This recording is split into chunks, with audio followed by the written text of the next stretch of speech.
todos muito bem-vindos ao meu canal, do Vale da Vitória, com o pastor Edilson. É mais um momento de alegria pelo fato de poder estar aqui e assim compartilhar com você mais uma porção das Sagradas Escrituras. Espero em Deus que você seja profundamente edificado e que através de sua vida também as demais pessoas da sua casa possam ser abençoadas. Quero pedir a você que pegue a sua Bíblia, você que a tem, e abra no livro do Evangelho segundo escreveu o evangelista Mateus, capítulo 9, o verso de número 36. Nós vamos ler apenas o versículo de número 36. No entanto, eu recomendo a você que leia na sua casa, posteriormente, dos versos 35 e 38, que são os versículos que narram especificamente essa parte, esse assunto que vamos tratar, cujo verso principal da nossa meditação é o de número 36. Então, o verso 36 do livro de Mateus, do capítulo 9, diz assim: E, vendo a multidão, teve grande compaixão deles, porque andavam desgarrados e errantes, como ovelhas que não têm pastor. Vamos ler novamente?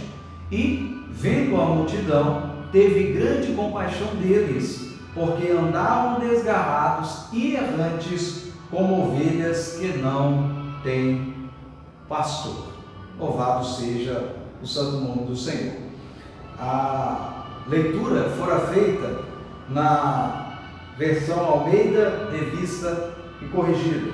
Almeida, Revista e Corrigida. E o título da mensagem é O Pastor Compassivo.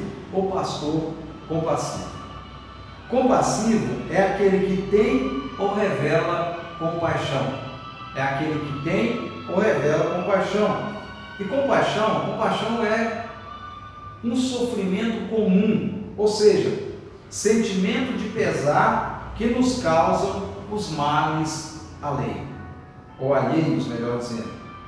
Sentimento de pesar que nos causam os males alheios, ou seja, é nós sentirmos dor pela dor do outro, é nós nos identificarmos com o outro no seu sofrimento.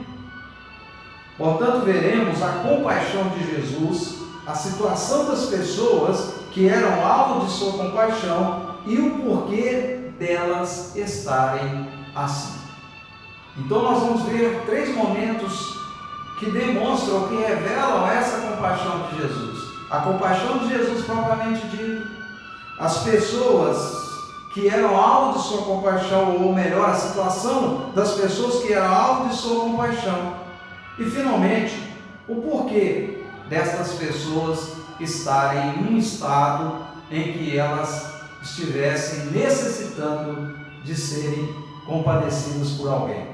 E é bom dizer que a compaixão de Jesus, ela tem uma efetividade, tinha e tem uma efetividade. Ou seja, ele sente a dor do outro e ele tem condições suficientes para fazer algo na direção desse outro. E nós vamos ver isso nos pontos que se seguem. Pois bem, primeiro ponto de nossa mensagem: Jesus, o pastor que se compadece. Jesus, o pastor que se compadece. Haja visto, o título da mensagem é O Pastor Compassivo. Aquele que ama se compadece. Por isso, a compaixão é o sentimento que move Jesus na direção das pessoas. Novamente, aquele que ama se compadece. Por isso, a compaixão é o sentimento que move Jesus na direção das pessoas. Por certo, você que é um leitor das Sagradas Escrituras, nos textos nos quais Jesus está atuante, no sentido de curar, libertar e salvar vidas, você verá expressões dizendo: e Jesus movido de íntima compaixão.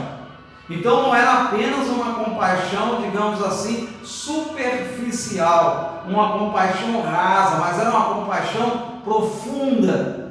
E essa compaixão profunda, chamada de íntima, a compaixão do íntimo, do profundo, do de Jesus, o que ela fazia? Ela fazia com que Jesus se movia, Jesus movido, veja bem a palavra movido, de íntima compaixão, ou seja, a íntima compaixão movia Jesus, direcionava Jesus, impulsionava Jesus na direção dessas pessoas que estavam em franco sofrimento. Então Jesus, o pastor que se compadece. E como eu comecei a já até falar no final de nossa introdução, Jesus era alguém que não apenas sentia a dor do outro, mas era alguém suficientemente capaz, na verdade, mais do que suficientemente capaz de fazer algo na direção daquelas pessoas. Então Jesus de fato amava e ama as pessoas. Então eu quero ressaltar sobretudo para você nesse primeiro ponto, e o nosso Deus, na pessoa do Pai, do Filho e do Espírito Santo, Ele é um Deus de amor, é um Deus que ama, é um Deus que se compadece das pessoas. É um Deus que olha para as pessoas com um olhar de compaixão, com um olhar de misericórdia, com um olhar de amor. E aí você me pergunta, mas como entra o juízo na esfera da compaixão? Ora, todas as ações de julgamento, de correção da parte de Deus, no processo de tratamento com o ser humano, visa resgatar, restaurar esse ser humano enquanto é possível isso acontecer. Então todas as ações de Deus, a direção do ser humano, tem um objetivo comum: resgatar esse ser humano, transformar esse ser humano, como também haveremos de ver nos pontos que se seguem. Então guarda sobretudo esse ponto que disse essa parte que disse nesse ponto: Deus é um Deus de amor, um Deus de compaixão, um Deus que nos ama, quer o nosso bem e portanto age na nossa direção para efetuar esse bem em nosso favor.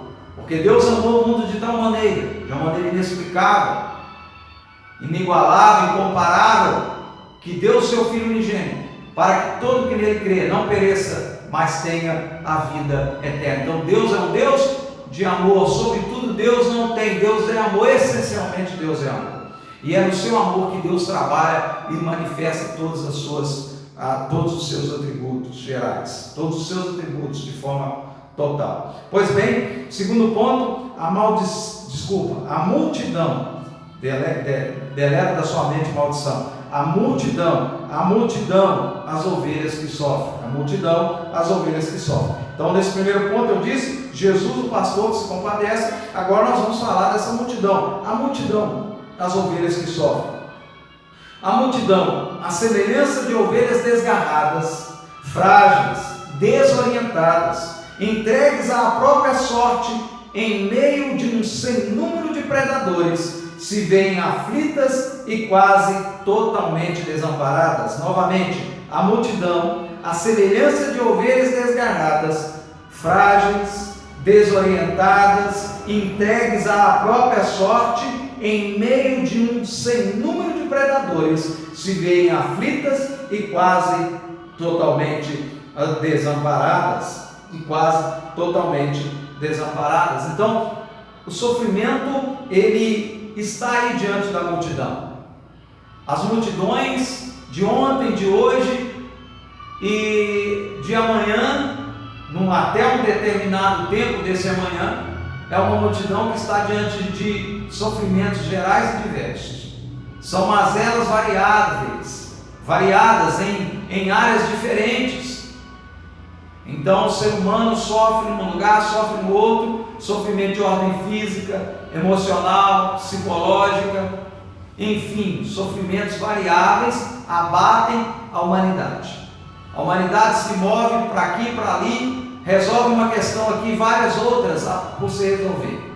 Enfim, o mal, o sofrimento está visível. Então Jesus, ele se depara com a multidão e sofrimento, e ainda ele continua no seu ato de amor, vendo várias pessoas diante dele em sofrimento. Então o sofrimento faz parte do contexto da humanidade, e nós veremos no ponto seguinte porque isso ocorre. Por aqui nós só estamos dizendo o estado dessas pessoas, o estado da humanidade, mas o ponto seguinte, o último, veremos o porquê desse estado. Mas fato é, nós não temos como fechar os olhos para as mazelas que atacam, as mazelas que permeiam, as mazelas que atuam no seio da humanidade. Diferentes épocas, problemas muitas vezes iguais ou às vezes diferentes, mas fato é que o sofrimento é algo presente na história da humanidade.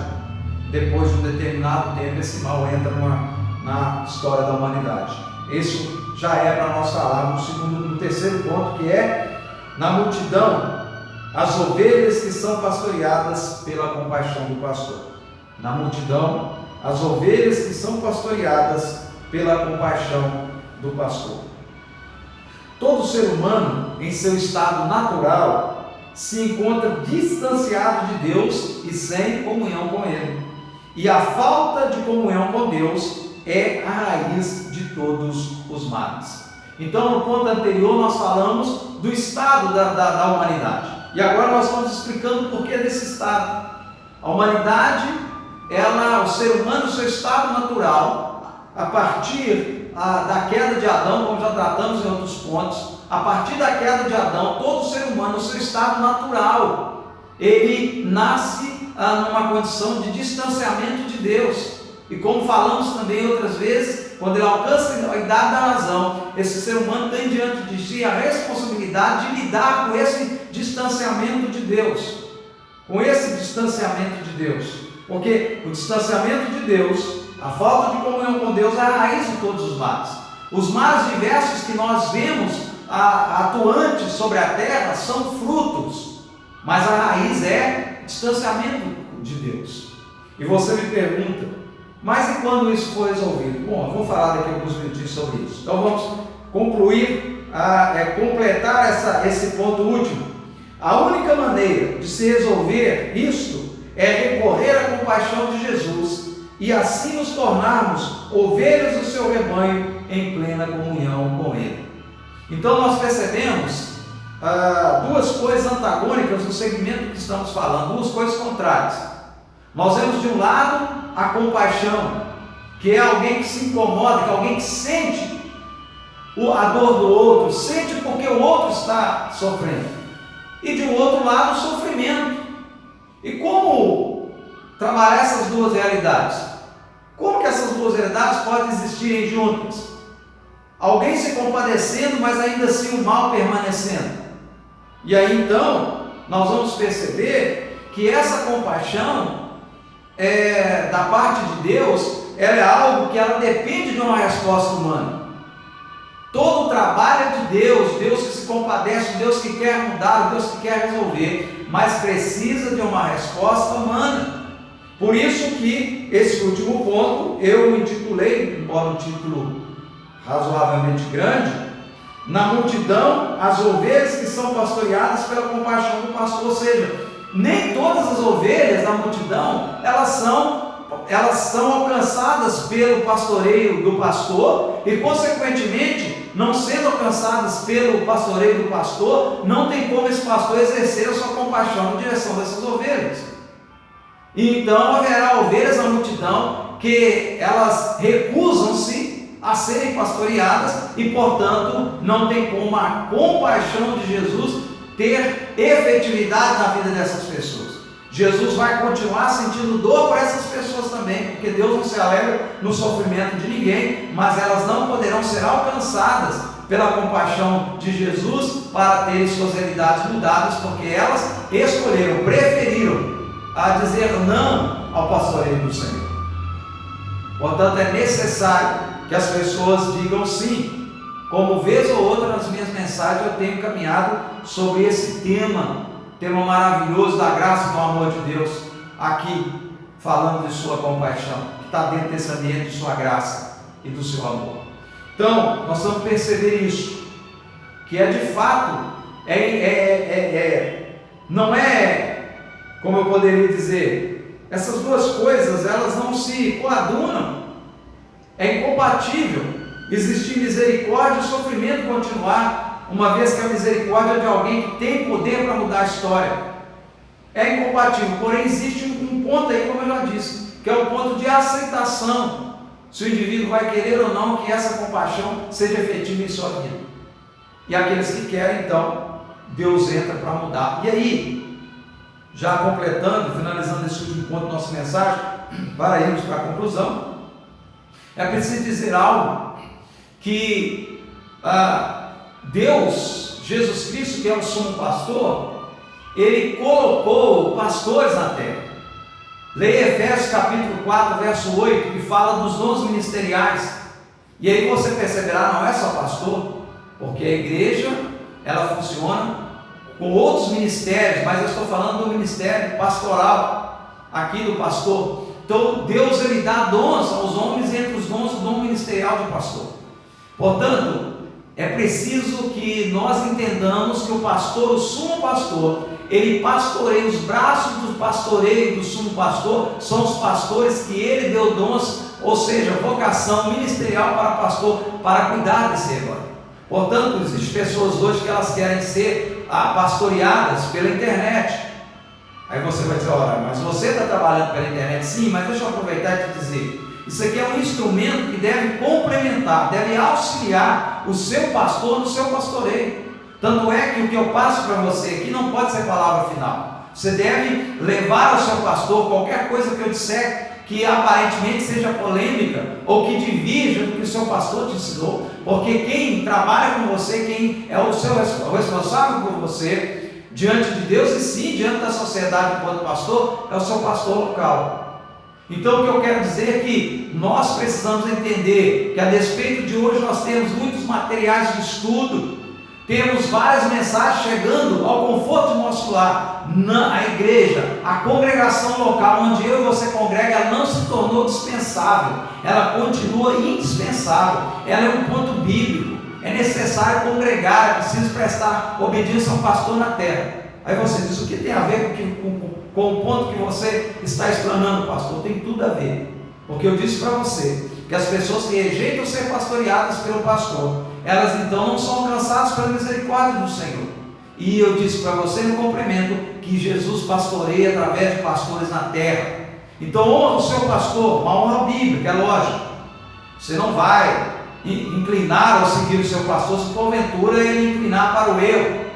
Você obedece a ele como qualquer outro no Senhor, pela palavra. Mas uma vez estando dentro das Escrituras, honra o seu pastor, participe da sua igreja local de forma efetiva, preste conta e sempre leve ao seu pastor as questões gerais para ele avaliar com você. Então, nunca se esqueça, a internet ou qualquer outro instrumento que diz que vem para te ajudar na sua fé, deve te impulsionar a ser mais presente na sua congregação, a ser mais atuante na sua igreja e prestar mais e mais conta ao seu líder. Porque é assim que as Escrituras Sagradas nos instruem. Então tem muita gente, muitas vezes dizendo-se religiosa e até dizendo evangélicas, que conhecem hinos, cantam hinos, citam versículos isolados aqui e ali, mas que estão com suas almas aflitas, que estão sentindo o peso do pecado, o peso de uma falta de aliança com Deus. E muitas vezes dizem, eu estou em casa, estou sendo pastoreado, estou ouvindo mensagens maravilhosas. É como alguém pensar em um ramo dar fruto fora de estar ligado à videira. Para estar ligado à videira verdadeira que é Jesus, precisa existir alguns princípios, entre estes o congregar. Então, você precisa dizer quem é o seu pastor, não dizer que é Jesus. Jesus é o sumo pastor. Quem é o seu pastor na terra? Sua igreja, minha igreja é a igreja de Jesus Cristo. Espera aí, mas qual é a igreja local que você pertence? Essas coisas vão dar a você uma identidade local que determinará a sua identidade universal como igreja de Deus. Não a igreja universal denominação, mas a igreja universal do Senhor Jesus Cristo. E consequentemente, ovelha do sumo pastor, que é o Senhor Jesus Cristo de Nazaré. Concluímos dizendo, tanto a compaixão de Deus, como o estado natural de distanciamento dele, são duas realidades que estão diante de todos os seres humanos. Portanto, é preciso escolher quais destas duas realidades você quer para a sua vida. Compaixão de Deus e através dela comunhão com o Pai, ou permanecer para sempre distanciado dele. Eu termino, eu concluo com este questionamento, com esta pergunta, para que nós possamos refletir sobre ela no temor do Senhor. Pai, em nome de Jesus, eu quero pedir ao Senhor que abençoe rica e abundantemente, Pai eterno, a vida dessa pessoa. Ó Senhor, que ela, ó Deus, vivencie a compaixão do Senhor no dia a dia dela. O primeiro ato da sua compaixão é trazer as pessoas para a comunhão com o Senhor. Ó Pai, o segundo ato é cuidar dessas pessoas enquanto elas estão caminhando nessa terra, em comunhão com o Senhor, mas enfrentando adversidades inúmeras, porque estão caminhando nessa terra, para que finalmente elas possam, Deus, usufruir da compaixão do Senhor no sentido pleno, onde toda tristeza, dor, dissabor, qualquer tipo de sofrimento será na sua totalidade extirpada, e essas pessoas estarão gozando plenamente da alegria no Senhor. Pai, eu oro também te pedindo cura, liberta, restaura vidas, Pai querido, que me ouve agora, que as amarras do inimigo sejam, ó Pai, despedaçadas, e que o mover do Teu Espírito Santo, de maneira, Pai, a abençoar essa vida, no âmbito físico, emocional, espiritual, em todas as áreas, possa se manifestar para o louvor da Sua glória. Aproveito, peço a você a gentileza de se inscrever no nosso canal, deixar o seu like, fazer os seus comentários e, sem dúvida nenhuma, compartilhar o vídeo com as demais pessoas. Deus te abençoe, em nome de Jesus.